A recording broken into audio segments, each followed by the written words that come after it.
Hello and welcome to SuccesSoul Conversations with me, Vicky Paul. I'm an intuitive, an artist and an author, and I'm passionate about personal transformation. And I wanted to set up a series of informal conversations with people who have inspired me by their journey. And I hope that in listening and watching, you too will be able to learn from some of the secrets of their success. And I'm delighted to have Sue Stone on today, who I came across fairly recently, which given all the research I've done on you, I'm like, oh my God, I must have been living under a brick. Sue is an empowerment, happiness and lifestyle coach, a business mentor, motivational speaker, and author of 2 books, Love Life, Live Life, and The Power Within You Now. And I'm delighted to have you on the show because I think now more than ever, particularly after everything that we've been through with the pandemic and are going through and will probably continue to go through for some time, people need to recognize and reharness their own power so that they can start to have the life that they hoped for, because I think that whole past existence has kind of dismantled a bit. So welcome to SuccesSoul Conversations. Thank you. And I think that last sentence is absolutely spot on. I totally and utterly agree with you. So yeah. So thanks for having me on. Thanks I'm delighted. I'm delighted. You have got such an amazing story and we are going to go into that. But before I start, I'd really love to know what success is and why does it matter? What is success? Mm-hmm. Hey, how many times have I been asked that question, in the media as well? Define success. Of course, in my former life, success, I think, was out there and it was more money driven. However, having had my wake-up call, which we'll go into, obviously, success for me is loving the now, embracing the now, having that inner peace and happiness. And yes, of course, a flow of abundance of health, wealth, joy at every level. So, define success. It's a tricky question, but just being happy and learning to love life and have inner peace for me is it. Which is interesting because I was thinking when I was, when I pose these questions, because I talk about my success in my book, How to Be SuccesSoul, and it's a bit of a play in the words, but I'm with you. Success is a feeling. It's not a thing. And that will be different for everybody. It's how you want to feel and what feels right for you in your life. So thank you for that. And the other question I'd like to ask you, you come from quite a sort of logical background, but I know that you work with a lot of ancient wisdoms. So I'm a very spiritual person, and the sort of root of these podcasts are very much about introducing spirituality to those who maybe wouldn't consider themselves spiritual or have a spiritual practice, but also just to expand for anyone who is on a spiritual path. So would you consider yourself spiritual, and what does spirituality mean to you? Oh gosh, hugely spiritual. And yes, you're absolutely right. In my former life, I was very left-brained, very logical, sort of more accountancy, business-minded. And it was only when I had my wake-up call that I suddenly really awoke to and started getting on my spiritual path. So what is spiritual? It's is having a belief in a higher power, I guess, whether you call that the universe, God, source, love, joy. But spiritual's more a way of living, I feel. It's more a connection with nature, a connection, understanding your soul's journey, for want of a better word. So, yeah, I don't know, but I feel let me tell you, I joke now. I feel I'm quite well balanced. I'm sort of very left-brained. And for someone that was very left-brained and logical and tried to micromanage everything, and with all my debt and drama and everything in my former life, to literally have this transition of shifting onto my spiritual path and understanding the powers of the universe, having that faith and trust in the higher power, and to literally, that expression, to let go and let God and surrender, and use my intuition, which has guided me so much better than my micromanaging logical brain. So like I do joke, I'm sort of well balanced now. I feel I can tap into whatever I need to, but generally I literally, if I don't feel that an intuitive hunch, I don't take action. If I do, I take action. Mm-hmm. Which is, guess, where everybody wants to be. I mean, we are spiritual beings having a human experience. So, to be in a balanced place where you can tap into both is exactly how it should be. But most people tend to get stuck in one or the other, or they find it very difficult to jump from one to the other. And if you spend too much time in that sort of ego mind part of yourself, and I want to ask you this, but we'll get to it, about how you can tell the difference between, you know, whether this is your ego's path or your soul's path. But before we get to all that, I would love to have you just share some of your story, because you were 29, you were an MD, you were chairman of a manufacturing company in a very male-dominated environment. You know, so one could argue, and that could lead to the fact that you were actually, you know, a very successful person. You're very driven. So first of all, what were you like as a kid? And then I'd love you just to sort of wax lyrical about that time in your life when everything just went upside down and you had that call, that awakening. What was I like as a kid? Bit of a tomboy. I think I still am quite a tomboy. Love, I've got my own chainsaw. I get stuck in. A woman after my own my heart. sons tend to do my sons tend to do the chainsawing now where we are. But anyway, we joke about that. But yeah, but I was very got married and sort of driven to, you know, do the empire building, have the factory, and, you know, but it was a lot of lessons to be learnt along the way. And what did that look like for you? When yeah, it was. What did that look like for you? What were those lessons, if you can share any of them? Well, I think the point was, so where do I start? But I think, well, one of the things, so I'd rather sort of fast forward on from, you know, 29. Now, I got chosen to be the MD because of my mindset, not because, you know, because of my logical thinking, shall we say. But obviously, I had lots of other factors involved, which then meant our downfall. But one of them was my husband and I were working together. And so once we actually split up, which I knew was the right thing to do, we'd by this point got this ridiculous amount of debt. Decisions were being made, and it was all, anyway, it doesn't need to go into that history. But I think the main point was when I got to that point after my husband, I had a belief, let me tell you, that a belief at the time that once one thing went wrong, a load of other things would go wrong. And of course, I had no idea what a self-fulfilling prophecy that was going to be. So my husband and I split up. I had 3 young children. He just sort of buried his head. And I was sort of left to try and sort things out, deal with all this debt. And but that turning point came when I literally was maxed out on every single bank account I had, and credit cards and loans, and from all of us, from both of us, you know, just trying to desperately keep the business going. And also, I was embarrassed about how bad my life had got. So, you know, you kept getting another loan or credit card to try and fund and keep things going, worried about what other people thought. I was driving a super duper car on high finance. I couldn't afford it. It just went from bad to worse, you know. When you I say just I've been started, an expert. I was just going to interrupt because this is a really interesting story, and I love for people to actually get the nub of what's happening. So when you were going through all that, were you aware of any signs in hindsight? Because a lot of the time we just don't pay any attention to the signs until the big, you know, life blows up. But in hindsight, were there signs that you were on the wrong trajectory and you just ignored it? Or was it kind of something that just came out of the blue? Oh, no. Well, there were decisions being made, put it this way, in the business, nothing to do with me, that didn't sit right with me.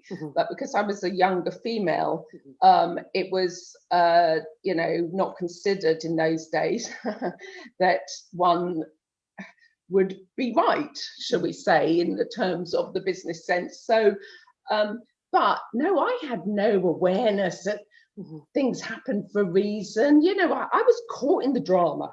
I was street fighting.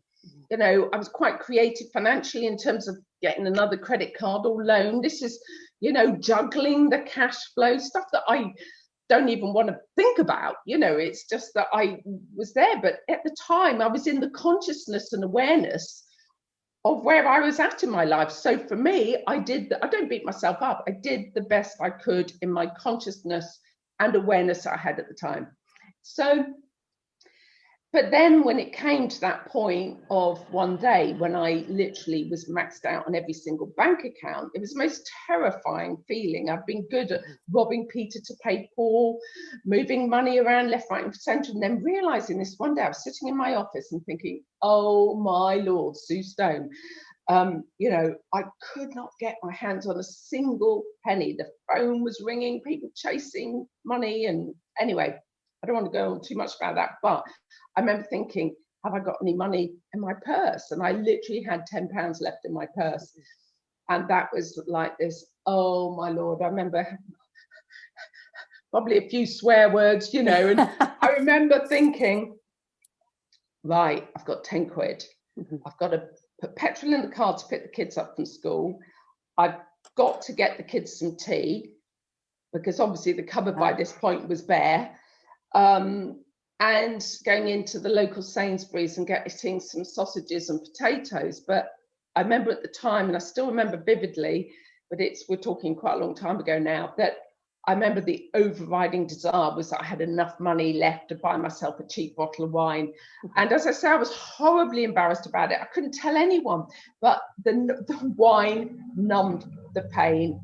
And that was my overriding desire, and that is absolutely a true story, that £10 moment.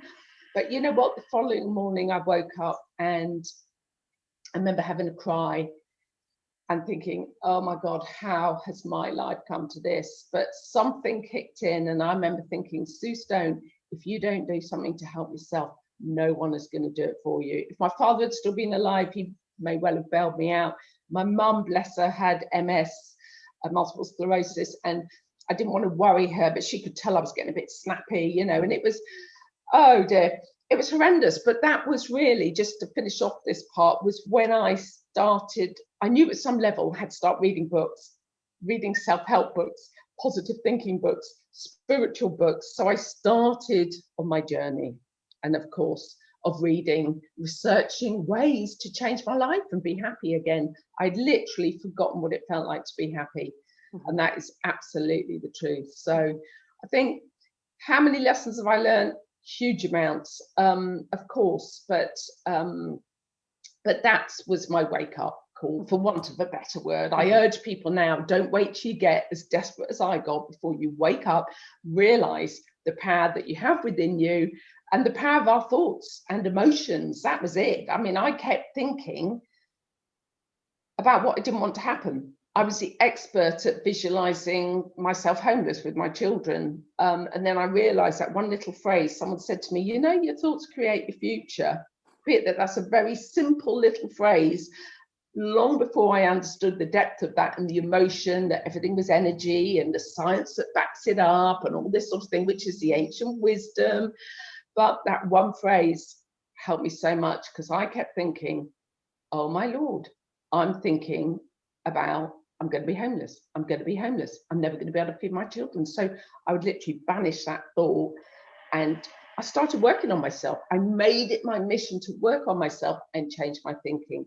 And I started planting in my mind thoughts of me happy, you know, and at peace. And I didn't know how I was going to achieve it, but that's where I started, in a sanctuary of a home, because I was also facing repossession of my home. I mean, loads of other stuff. It's so boring, but it's not boring. It's not boring. And I want to kind of explore that, because, you know, there will be people listening and watching who have lost their jobs or been furloughed or have had to get rid of, you know, cars, etc., to try and fund what's been happening with COVID. So there's a lot of if I can just say, stories. I did take some practical action. Talk about the car. This was a very humbling thing to do. I had a super duper car, but I literally was behind, couldn't do it. But luckily, I had a belief that the right people will always be in my life at the right time, and that's a great belief to adopt. And a friend of mine was a garage, and he put this car on forecourt, and my sister gave me £200, and I bought myself a car for £200. It was an old A-registered metallic green Mazda, which I tell you what, I couldn't even believe a car would work for £200, but because my monthly payments were way more than that on the finance, now I think, oh my Lord. But it had electric windows, fluffy seats, it was automatic. I tell you, it was the most humbling but actually incredibly liberating experience, because I put hands up, take responsibility. It is where it is. I am here. I've got to do something. So what was the first self-help book or spiritual book that you reached for? And I'd love to understand, I mean, obviously you said, you know, get rid of the car, but there will be a lot of people listening who are maybe facing the same situation, perhaps not to the extent, the same depth in terms of finances, but sitting there going, okay, well, I can't pay my mortgage or can't pay my rent. I've got kids to feed. So I think it would be really helpful for them as well to understand what are those practical steps that they can take. But I'd love to know, what was the first book that you read that inspired you to take Oh, a step forward? I get asked that question the whole time, but actually I don't remember, because I think I was in such a state of fear. I think somebody gave me a book from a library or something. I know that sounds a bit dark, but one of the ones that did help me that I do remember is The Power of the Subconscious Mind by Dr. Joseph Murphy. I mean, I've read so many books over the years and things, and obviously it was a transition. But in terms of, I think one of the biggest things I did was communication is key. Is having the courage to speak to the people you owe money to. You know, he who does not assert his rights has none. You know, I learned a lot about the financial system, common law. I mean, I don't want to take this whole interview off, because that's a whole nother thing that I help people with, is financial advice in that respect, and how, and understanding the banking system, which is quite fraudulent, but let's not go there, as they create money out of thin air. I'm sure you know that, but that's a side I'm hugely passionate about.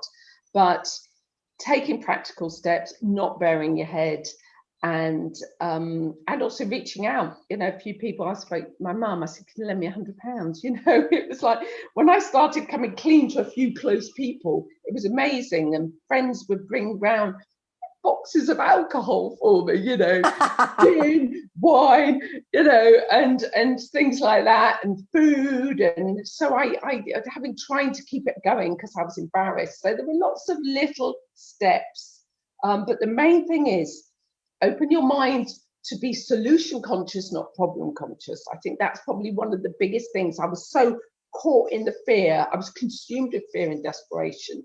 But one of the biggest shifts I did, and it sounds airy-fairy, but it's very practical, is, well, it's very powerful, I should say, is I would shift into, rather than feed the fear and feed the drama of what I didn't want to happen, I would keep myself in the now.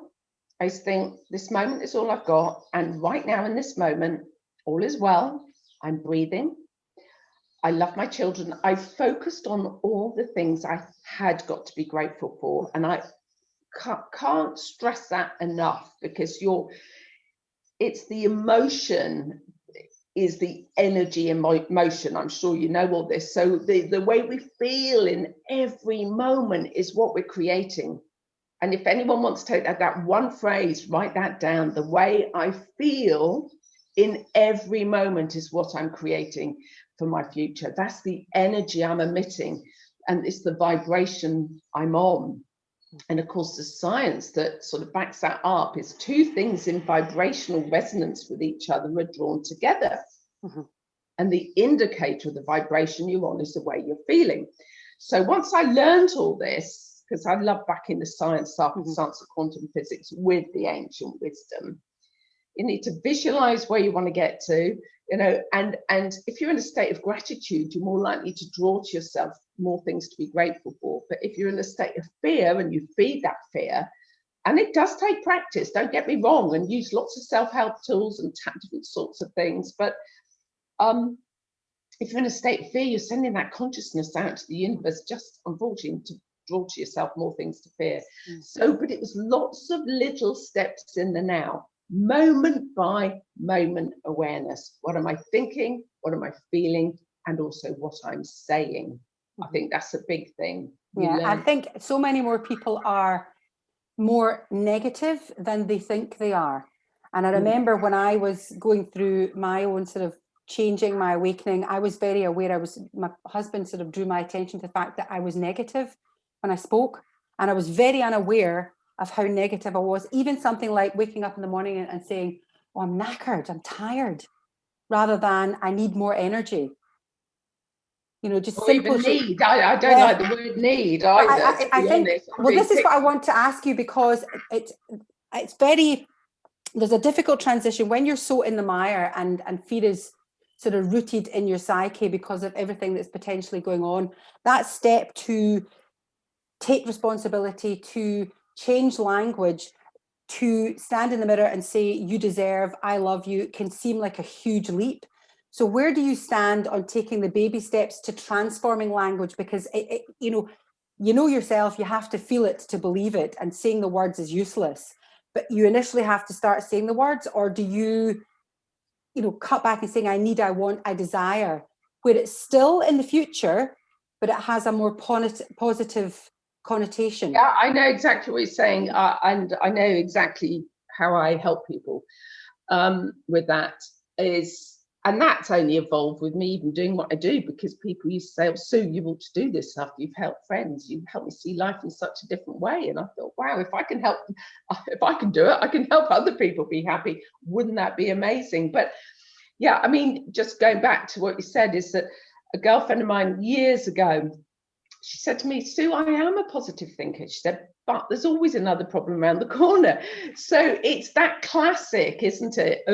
And of course, true to form, there always was another problem around the corner. And that's what I love about this. Everybody's always right, because the negative thinkers are right, because they go, I knew it wouldn't work. I told you there was always a problem. Whereas the positive thinkers are right, because they go, I knew I'd find a solution. But so we have to be mindful.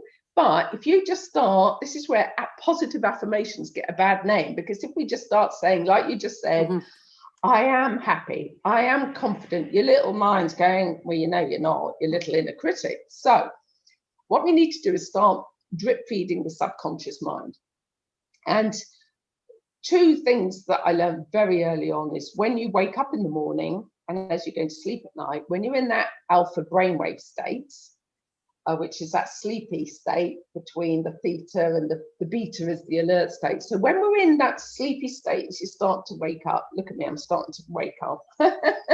I'm reenacting a waking up. I'm not sure I go like that, but anyway, when you're in that sleepy alpha brainwave state, that is when the door is open to the subconscious mind. So one of my routines, without fail, and I still do it to this day, don't have to consciously think about it, is I would wake up, and in that sleepy state, I would deliberately, in the beginning, I'd put Post-it notes by my bedside, be grateful, I would deliberately focus on all the things I had to be grateful for, the love that I had for children, my children, the gratitude. Actually, my fear was I was going to be homeless, but it was only a fear. I've still worked with people now that truly have been homeless. So, but it was very real for me at the time. Okay, but a lot of it is in our head, the fear of what we don't want to happen. So just even being grateful that I had a roof over my head, that, I'm warm in my bed, and if anyone's got someone in bed beside them, feel the love, but hold that feeling, really feel it. Don't just go, I am so grateful because I have this, I'm so grateful. No impact whatsoever. So the feeling of the gratitude is a great vibration to start the day on. One of the other things I did, which just popped into my mind, it's funny when you go back to that time, I learned, and I write about it in my first book actually, and used to talk about it a lot, from Zig Ziglar, who's passed away now, American personal development teacher.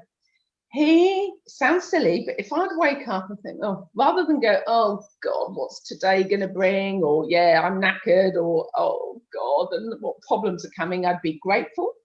But and then when I started to get out of bed, this is so, you shift my energy straight away, is I sit on the edge of my bed. Don't know if you've ever heard this though, from Zig Ziglar, but he used to say, sit on the edge of your bed and clap your hands and go, goody, goody, goody, what exciting things has the universe in store for me today?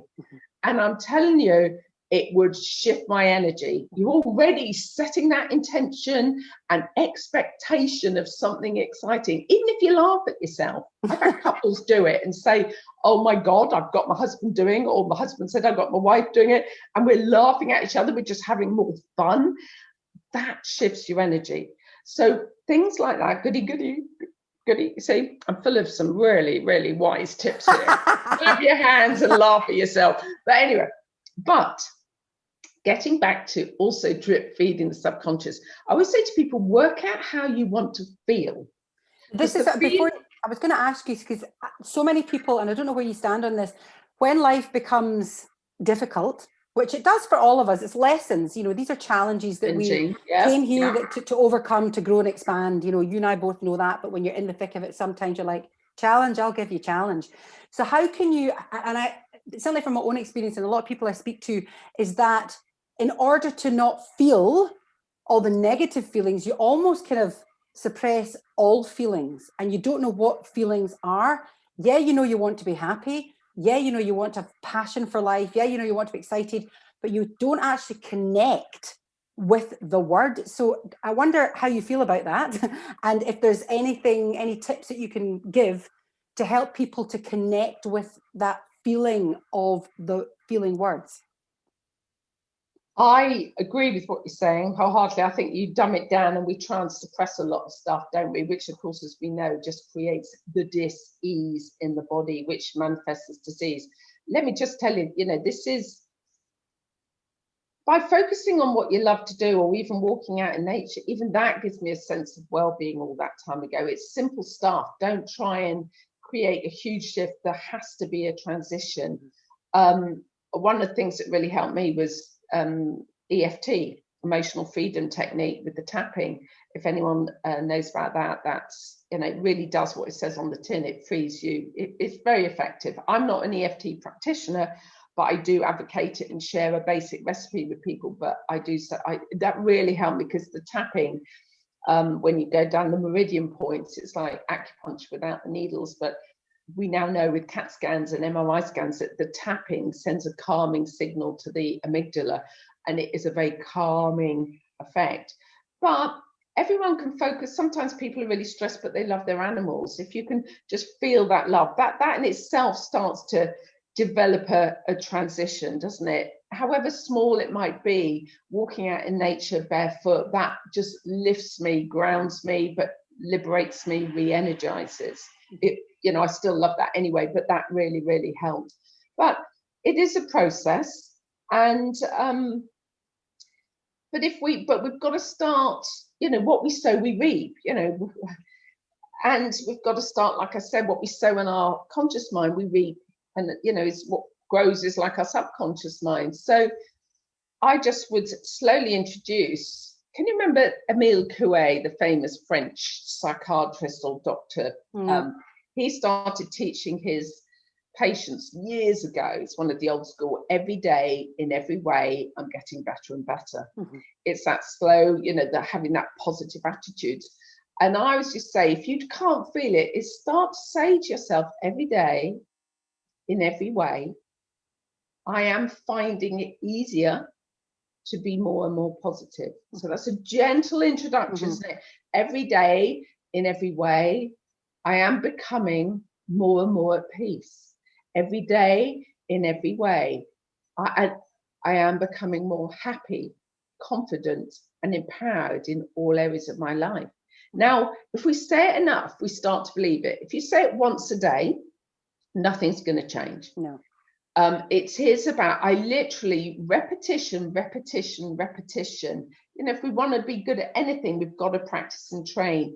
We've got to want to put the work in. And this is why a lot of people actually can't be bothered to put the work in, because their life isn't that bad. And, you know, we get to this point that, you know, it's that same old expression, if you carry on doing what you've always done, you get more of what you've already got. Or the definition of insanity is behaving in the same way and expecting different results. So you can start to feed your mind every day in every way. I can do this.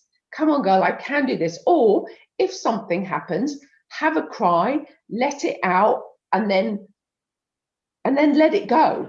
It's when we keep feeding it and reliving it that we're perpetuating the situation. So it really is I hope I've sort of answered that, but it really does help. But if we don't start nourishing our minds with the key power words that we want to feel, we're not in any starting point. You know, people say, I'm depressed, I'm so anxious, I am broke.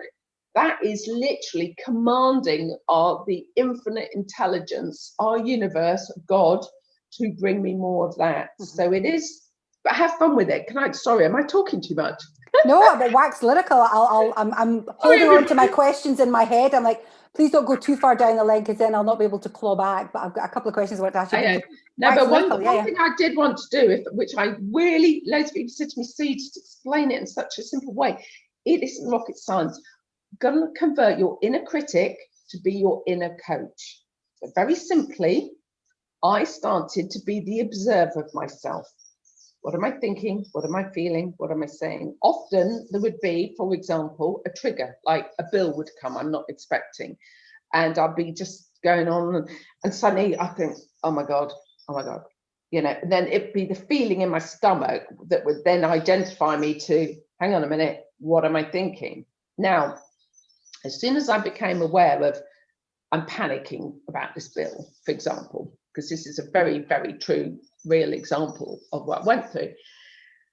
As I started to realize the power of this stuff and everything, I would, once I became aware of that thought, I'd sort of have it here.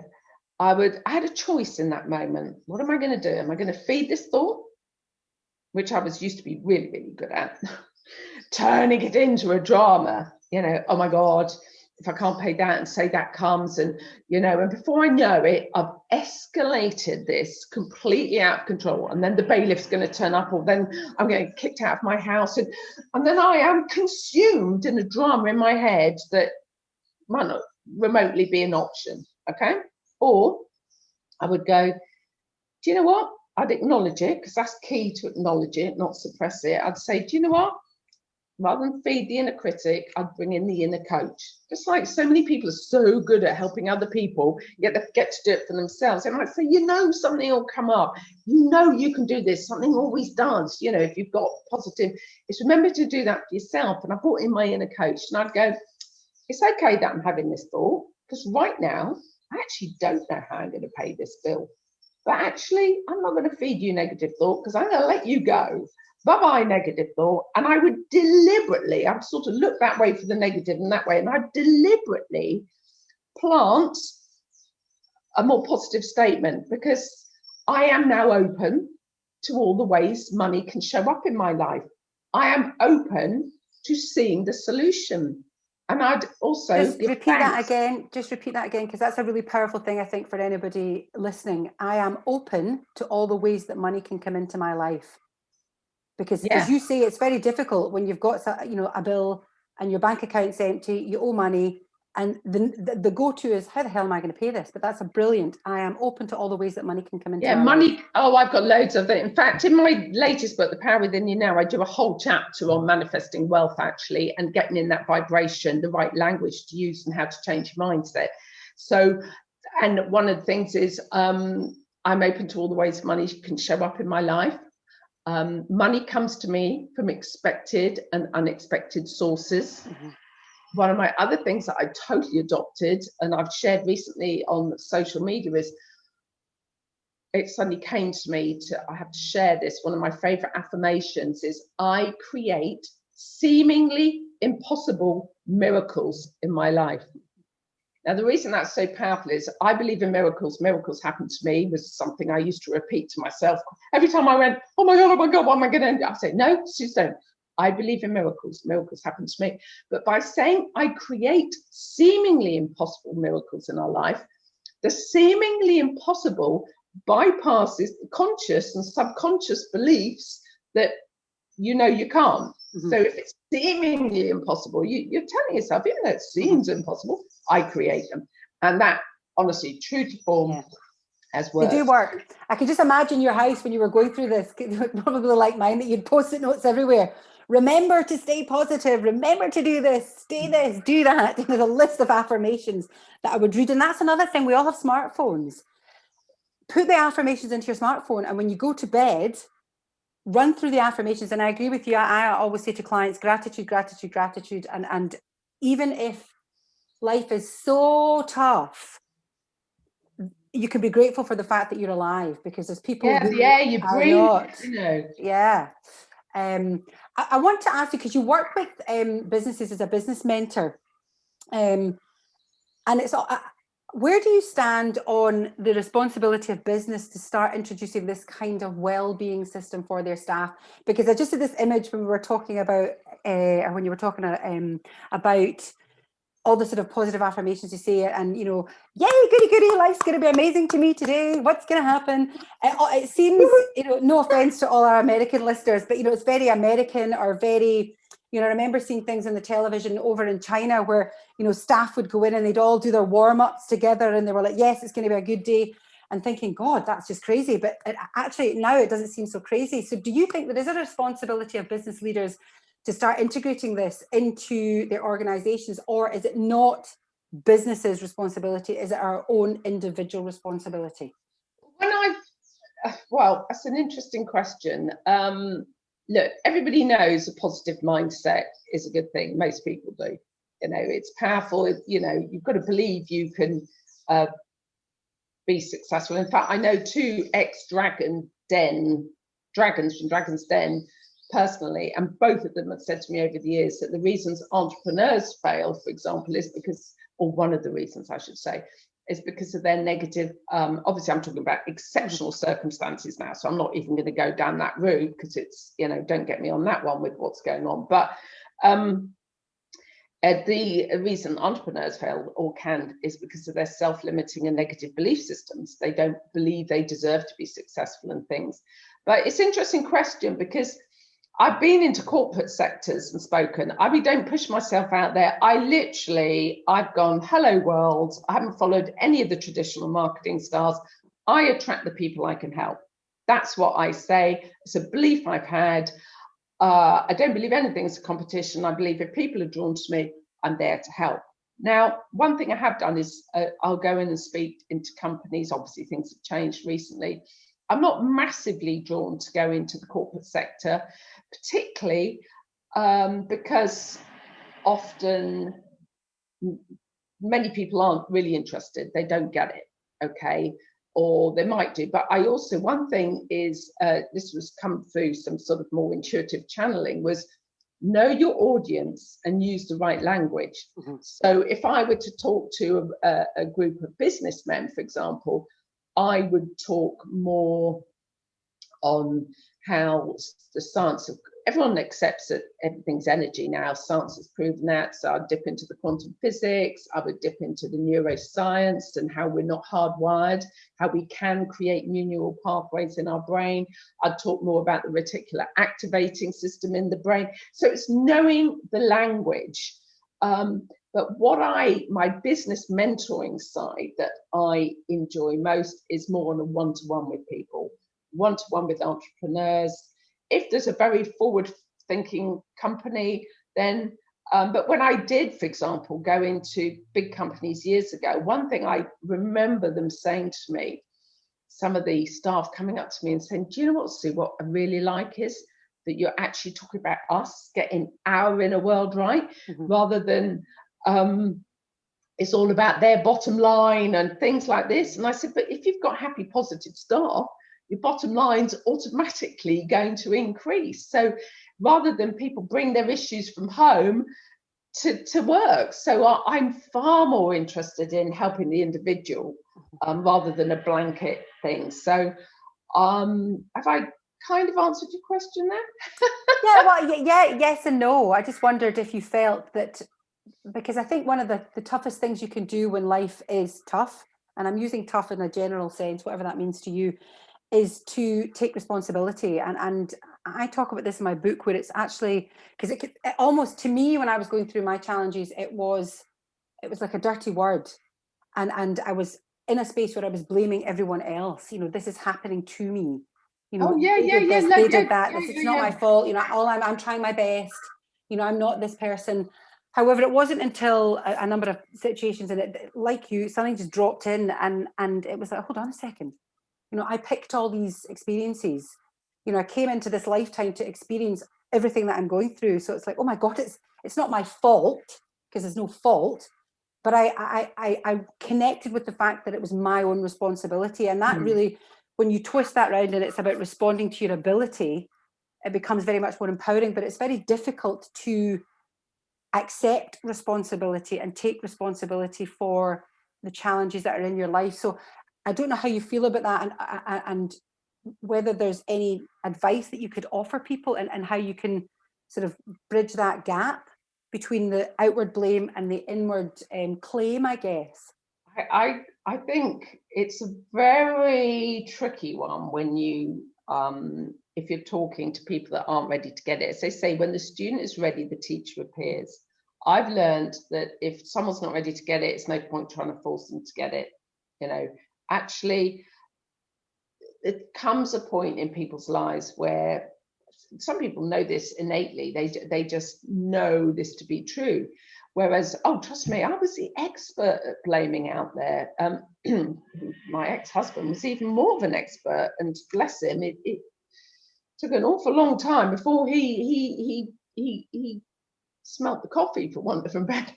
As my life started to transition quite considerably. I mean, we are very good friends now, and he's very, very proud of me and what I've achieved and my children. But he literally never paid a penny towards my kids and all our time. But it took him many, many years before he stopped blaming out there. So, but I think conversations like this, you know, pennies drop for people listening and watching who maybe don't know that they're ready, and when they hear something, they just go, okay, now I know. You know, now I can understand. So if there is taking 100% responsibility, but even look, I've had a number of people over the years come and see me that have done the 12-step, you know, AA program. And I remember this guy coming years ago, extremely wealthy guy, but he just had a cycle of repeating, falling out with women after the same amount of time. Every 3 years, something went wrong. And of course, he had subconsciously recreating the same thing. He was almost building it, it's 3 years, this is going to go wrong now. But when I explained stuff to him, and he said, do you know what, Sue, that makes so much sense to me, because they do say you've got to stand up and you've got to take responsibility for where you're at. And until you take responsibility, things aren't going to change. It's very much about when we get our inner world right, our outer world reflects. You know, our outer world is a reflection of our inner world. So if our inner world and thoughts are chaotic, all over the place, angry, whatever, we you know, actually, that's what reflects. So, but that takes a bit of, you know, getting your head around. It was only after all that reading all those years ago, whichever book I read, whether it's the more American style, you know, whatever. I love the Americans, by the way. Yeah, so do I. The American style or the more gentle spiritual styles, it didn't matter whichever book I read, the message was always the same. And that is, there is a far bigger picture to life than these everyday challenges that we face. And as you say, learning about our soul choices before we come here, that may or may not resonate with some people. It doesn't actually matter, but actually, very simply, we remember, but this is science and this is what I love. And that's where I think my left logical brain has been useful, because I wanted to delve more deeply into understanding, you know, why is it so important to be positive? Because everyone says, sorry, just to go off piece a little bit, but you know, people say to you when everything's going wrong and they go, oh, just be positive. You want to tell them where to go, don't you? Be positive, I'm going through so much, you know.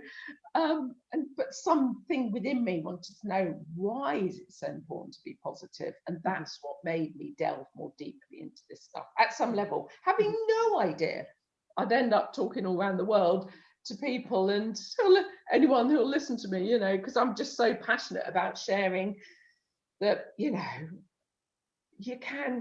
anything is possible, but you've got to start believing it and working on yourself. Mm-hmm. And it's you know, you're 100% right. I couldn't agree more. But I love when you take a step back and when you're on a more aware path, for want of a better expression, you can, as you say, you kind of go out yourself, you can see what's going on. And it's interesting that the COVID situation has, you know, altered the sort of financial trajectory of the world. It's questioned our own sense of self-worth just through all the different situations that we've all been placed in.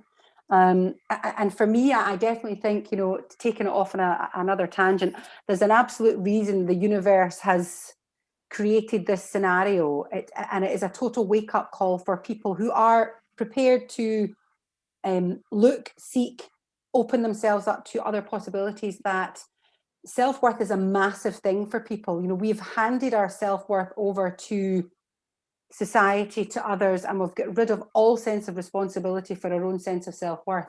And it's interesting that it's kind of hit a lot of us in the pocket. Something like a global pandemic, and it's shifted everything. I don't personally believe, it's the universe. Unfortunately, I think there's a lot going on at play here that's been, I've known that this shift would happen many years ago, that because the energies, transformational energies in our universe are rising, that the old systems born out of fear, control and greed, being the banking system and, all the things from that is fear driven, they would all break down at this time, because it's all very much low vibrational stuff. So and it is interesting how we are now shifting into this awakening of humanity, the golden age, and we are moving, even though it doesn't feel like it, into a far better time. And I really believe that, but I believe it's got to get worse before it gets better. We need the breakdown for the old systems to break down in order to have the breakthrough. And there is so much, if anyone's listening, we are getting back to, just learning, supporting people, all this divide and conquer that's trying to go on at the moment. I know I'm going a little bit off piece. No, and I wanted to kind of shift it there, because it's, it's very present, and I agree with you entirely. There is a massive shift, and it's, when I talk about people's sense of self-worth, it's been wrapped up in so many things that, like you say, the consumerism, the greed, external influences for an internal satisfaction. And there's a reason that has happened. And you've either kind of bimbled along through COVID and it's not really affected you if you've done some work on yourself already, or there's other people who will be seriously resisting all of these changes. But as you say, it's about reconnecting with actually what brings me the joy, what brings me peace, happiness, love, happiness. Yes. Back to basics. And that's what I had to do. It's, in fact, I have likened this sort of whole lockdown scenario to my former life all that time ago, my £10 moment, which was a lot. It's 1999, so it was quite a while ago now. And I still think, wow. But it was so real at the time, and I remember it so well. But it was a bit like being in my own lockdown, because I couldn't afford to go out, couldn't do anything. I felt terrified. I felt on my own. A year after I split up with my husband, I met another man. That was the most on-off love affair ever. So, trust me, like I said, the chaos it did. And as I said, a broken heart, and these 3 young children, that was probably the thing that kept me going, if the truth be known, that made me drive forward, and maybe because of, in the big scheme of things, is what I'm supposed to be doing now. I remember somebody saying to me all those years ago, one day you'll be grateful for this situation and the mess you've got left after you split up with your husband. And I said, no, I will never be grateful for this situation. But of course, that's true. I don't remember saying it's the making of you, but like, I'll get. So it is. Yeah, I believe you. Yeah. No, one day you'll be grateful, but of course I am, because it's sort of, I am consistently happy. And I know that's, no one wants to hear that maybe when you think, but it is possible, folks. Trust me, it's possible. And I did have to get back to basics. Like I said, just breathing in the air that I breathe, pure source positive energy. I'll tell you one of my favorite affirmations just come to me when I'm out walking in nature. Obviously, I'm very hardwired to be positive and grateful now, whereas I was very hardwired in the end to be very fearful and negative. Because, that happened sometimes overnight. You can normalize a really mediocre situation that can then normalize into a very negative situation. But one of my favorite ones, and I still say it when I'm out, because I still have to, I'm very blessed. I've got a few acres here, but I'm surrounded by a farm. We've got out in nature, and I just say, I am rich beyond my wildest dreams. I am. I am rich beyond my wildest dreams. in love and joy and health and wealth. Thank you, thank you, thank you. Mm-hmm. And that, to me, sums it up, you know, and I'm not talking about rich necessarily just money. I'm saying in love and joy and health and wealth. Thank you, thank you, thank you. And even just saying that as I walk out, I say it out loud. I check it instantly changes your energy. And just repeat it again. And what I'll probably do, actually, I'll write it down in the comments when I post this. But it's always nice to hear these things, because people are like, oh, what did you say? What did you say? But when you said, remember the power of the I am, that is really powerful. I am rich beyond my wildest dreams. And the reason I like that, there's no limit, is that as your dreams expand, it's always beyond your wildest dreams. So you're not capping it. Oh, I'm getting a real tingly head saying this. I am rich beyond my wildest dreams. I am rich beyond my wildest dreams in love and joy and health and wealth. Thank you, thank you, thank you. And just cut in there, this is what I learned from Dr. Joseph Murphy as well. The subconscious mind likes a bit of a rhyme. So the fact that the health and wealth. And can I just share another one that anyone keep it coming. Keep it coming. These are all things that I've done, and I share with people. It said, and this is learned from Dr. Joseph Murphy. He's got a book, The Miracle Power of Infinite Riches, something like that. I love it. I love it. It's a book I've had for years. But he also says, like, going back to the subconscious mind loves a rhyme. So I would say, when I haven't got a clue about anything and money, I would say, I do wonderful work in a wonderful way. I give wonderful service for wonderful pay. And I do magical. I shifted it from wonderful to magical. I do magical work in a magical way. I give magical service for magical pay. The subconscious likes it, but we're starting to sow that thought. And, you know, you can give wonderful service. It doesn't mean you're getting paid. I'm not one of these, you've got to be paid a fortune. I'm just saying, you give where you want to give, abundance flows. You know, we've got to have that flow and be open, like I said, to all the ways money can show up in our life. Because the laws of the universe dictate that you might do a job for somebody, but you might not get financially remunerated for that job, but you will get something positive back. So the more positive you do, the more positive comes back, and it comes back in lots of different ways, as long as you're open to accepting that could come in love, it could come And also, can I just say, to be in a state of allowance. I mean, I do a whole chapter as well. Not that I'm trying to push this book at all, but push it, show up. No, not the power within you now. Rocket fuel for your mind, body, and soul. Boom. A simple guide to create a life you love. I've completely there you go. I've lost track of what I was going to say. So that was a bit naughty. Don't worry about it. I'm happy for you to hang on. Remind me what I'm saying. Anyone listening? It's too late. Speak to me. Oh gosh. What tangent was I going off on then? It really felt important. It'll come back. It'll come back. Oh, it will come back. That was so dark. I've got it. Yay! I do a whole chapter on why people don't get the results, because a lot of people know this stuff. You know, understand the law of attraction, seeing The Secret or whatever, or understand this stuff, but they don't get the results. And one of them being is that that's what I was going to say. Hey, I'm back on track now. Whoa. You've got to be in that state of allowance. So if and a state of allowance and a receiving state is allow it to flow to you, is to be in the positive emotion spectrum. You know, great gratitude, joy, love, or whatever. If we're in the negative emotion spectrum of fear, anxiety, worry, we are in a state of resistance, and we're kind of not aligned to bring the good into our life. Like I was saying, it's not in a vibrational alliance and resonance.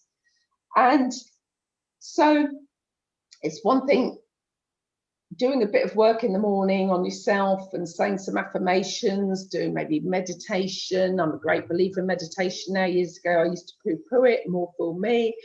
But doing this stuff, if you just do something for an hour, write your goals down, visualize and all the rest of it, but then the rest of the day, you're caught in the drama or you're frustrated. That's the other one. People say, I know all this stuff, but I'm just so frustrated, I'm not getting results. Well, guess what? If you're getting frustrated and not going with the flow and loving the now, love the now, not always easy to love the now, embracing the now and the small things but by being frustrated, obviously you're blocking it, because frustration is an energy we give off to be more frustrated. Which is interesting, and I'm glad you remembered what you were going to say, because I was remembered the question I was wanting to ask you back. So we're obviously meant to discuss this.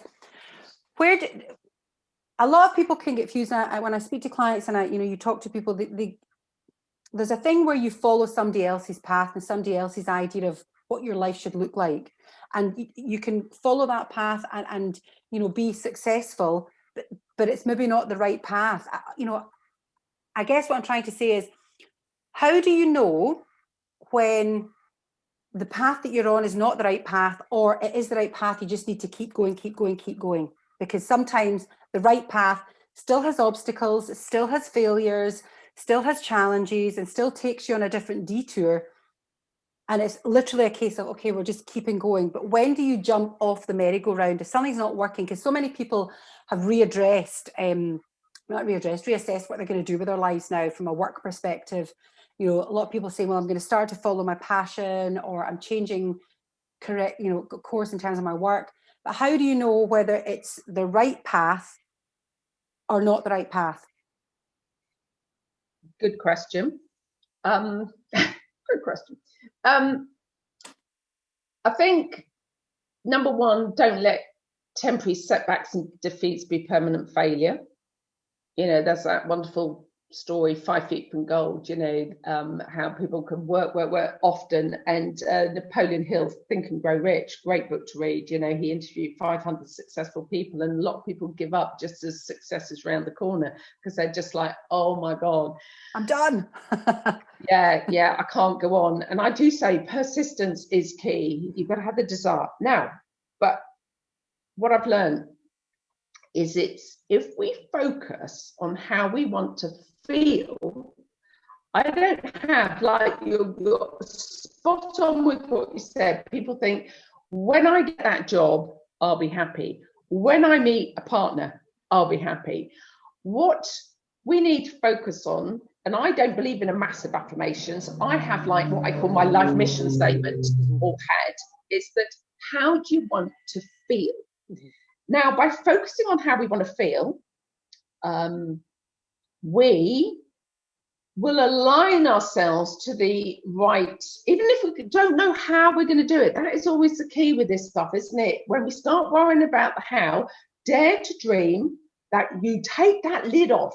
We'll only ever achieve as far as our thoughts and beliefs go. So we need to, remove the glass ceiling, take the lid off, dare to dream that you can be beyond happy, truly abundant, incredibly empowered. I like to put in these power words, but be it in the beginning, we start with what I talked about earlier, every day and everywhere, I'm becoming more and more. But dare to dream. If people want a new job, or they don't know what to do, focus on how you want to feel. You want to feel successful. You want to feel confident. You want to feel grateful. You want to feel passionate about it. You fulfilled, whatever key words. And if you focus on that, I am now attracting in the perfect job for me. Mm-hmm. I am now attracting in the perfect money-making business. And a lot of people don't like that word perfect, but I do, because they think, oh, nothing could be perfect. I've said for years, thank you for my perfect life, mm-hmm. my perfect health, because that is perfect for me in the moment. Mm-hmm. And as I say to people, one of my other favorite phrases, the more you love life, life loves you back. Mm-hmm. And that is so true. If we can just learn to embrace the now, it is what it is in our lives right now, then, embrace it, accept it, and think, right, now what I'm going to do, the greatest investment anyone can make is actually to work on themselves. Yeah. is if things have failed and you're in a negative state, don't start rushing out into another relationship, another business. Get yourself aligned for success. So if things flow and doors open, we're in flow and it's right. There might be setbacks, there might be defeats. We've got to be flexible. You know, we can do, there's no mistake, just do a few course redirections, you know, think, okay. But then there comes a point, if you keep pushing, and it keeps blocking, then it's like, okay, hands up. But if we focus on the feeling, feel it now. If you want to be successful, try and feel successful now. And as we discussed right at the beginning, success defines success, but just be successful, feel successful for having a good relationship, bringing up your children, you know, having nice friendships. You know, it doesn't have to be this quite big, incredible thing. No. So if things flow, I don't push anything. I think that old paradigm of push, it's a numbers game. It creates absolute resistance. Nobody likes it. I hate that big upsell, hate it. I've always gone, do you know what? It's more like pull marketing now rather than push marketing, if you understand. Yeah. I love it. And that's just, it started with success, ended with success. It's almost as if you've done this before. Brilliant. Thank you so much for taking the time to share your story, share your wisdom. So many amazing nuggets, so many takeaways. I will listen back to this before I get it edited and popped onto the podcast, and I'll put any kind of notes into kind of key takeaways into notes. So thank you very much. And just before we go, make sure you check out Sue's website, suestone.co.uk.com. SueStone.com, and I've also got a Sue Stone Foundation, which is its 10-year anniversary this year, and I have a number of accredited coaches who are part of my team, and we all support each other with the like-minded thing across the world, actually. So we're having a big reunion in September and a big party at my home. So yeah, great. And you'll be able to cuddle. We'll be able to touch and cuddle people by then. Amazing. Have a wonderful time. Thank you so much. Thanks for inviting me. Yeah, for being on the show. Thank you to everyone for listening and watching. Don't forget to subscribe, and please share this with anyone who you think might benefit. Take care and enjoy the rest of your day, week, night, wherever you are in the world. Much love. Bye-bye. Bye.